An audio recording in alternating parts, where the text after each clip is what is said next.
En même temps, si les gens du numérique sont entre gens du numérique, c'est plus une ville, ça vit plus. Il y a eu beaucoup d'entreprises de la bulle Internet qui sont installées dans le Sentier parce que les loyers n'étaient pas chers. Et c'est souvent ce qui déclenche, c'est souvent des territoires un peu à l'abandon, où les loyers sont moins chers, où des jeunes entreprises s'installent parce qu'il y a la possibilité en gros de travailler pour moins cher. Et c'est souvent comme ça que ça commence.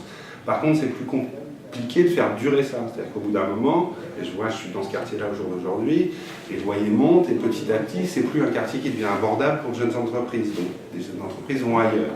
Il y a une espèce de dimension un peu muséale à Paris qui stratifie un peu les choses et qu'il faudrait au contraire, et qui empêche souvent de faire des choses. Par exemple à Paris, il y a très peu de façades lumineuses, d'œuvres digitales, de choses présentes.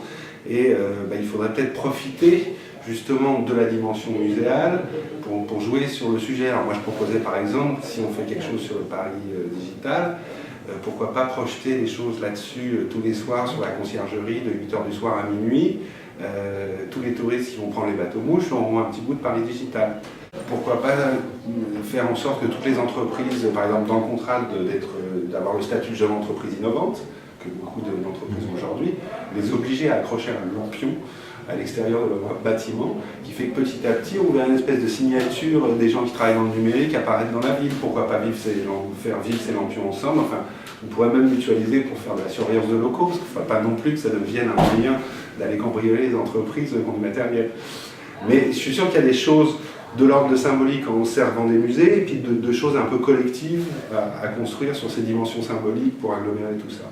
Et je pense que le réseau pour tout le monde, plonger toute une population dans cet univers numérique, alors il y a des essais sur des squares, tout le monde dit on va mettre un certain nombre de spots. Non, moi je pense que c'est la ville entière qu'il faudrait faire.